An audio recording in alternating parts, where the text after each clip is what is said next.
Sino pinakamasarap talunin? TNT o San Miguel? Mas more on San Miguel ako. Oo. Mas more on San Miguel. TNT kasi, kumbaga TNT, they still have kumbaga, hindi pa sila ganun when it comes sa mga personalities eh.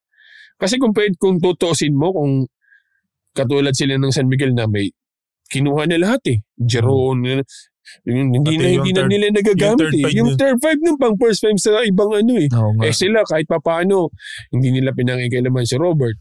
Hindi nila pinangikailaman si Newsam. Kumbaga, yung team ng TNT, ng MVP group, medyo pa rin. Oo, kumbaga balansyado pa rin.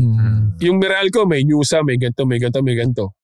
Yung yung NLEX, may Robert, may... Ganda rin lineup. Maganda. May Baser, may Alas.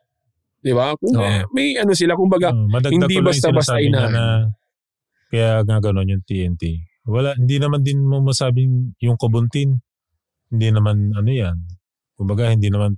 Hindi siya yung superstar na yung Aurin. Hindi naman yung pinapirma ng Ginebra. Yung Heruela, hindi naman din, kumbaga, mga napinulot namin yan sa mga free agency eh. Yung mga ganun na. Yung mga ganun. Na hindi sila yung Bosotros. Si ganito, pwede na to, kuhanin na natin. Di ba? Hindi sila yung ganun. Na, kahit na marami silang personalidad. Pero kumikilos pa rin yung TNT. Hindi mo, kasi nga, yun naman ng PBA.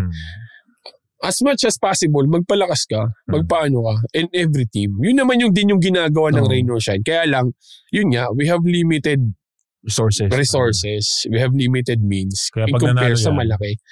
Mas masarap yung panalo nila. Kasi pero, hindi, ito nga lang, kumbaga, yung mag-apat na beses ka lang na nag-semis eh. Mahirap yun.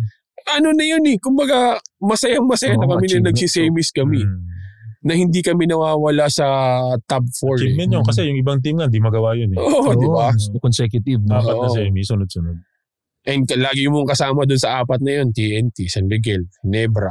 Sabi mo, kahit mapang-apat ka dun, pa rin eh. Makonsider ka na sa top 4. Kasi independent ka eh.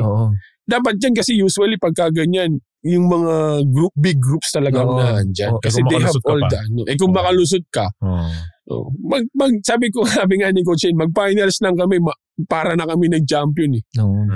Kahit mas-sweep mo na ulit kami ng apat, pahala na kayo, okay na kami. Pero hindi kayo masasweep.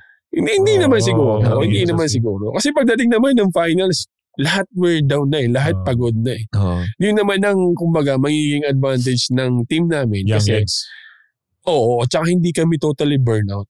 Ang pinaka mahabang nilalaro sa amin, 25, 27. Unlike sa iba na si Calvin naglalaro 35, 38. Kung every other day ang laro. Nakapagod yun. Ka din. Tsaka kagandahan sa kanila, yun nga, they have all the means. They have all the, na makapag-recover agad yung mga tao nila. Thank you for watching Balyahan with GB and RDO, powered by Sports Plus, the official gaming partner of the Philippine Olympic Committee. Kung nagustuhan mo ang napanood mo, here's some more videos. Huwag mo rin kalimutang mag-like, comment at subscribe para lagi kang first dibs sa bagong videos ng Balyahan.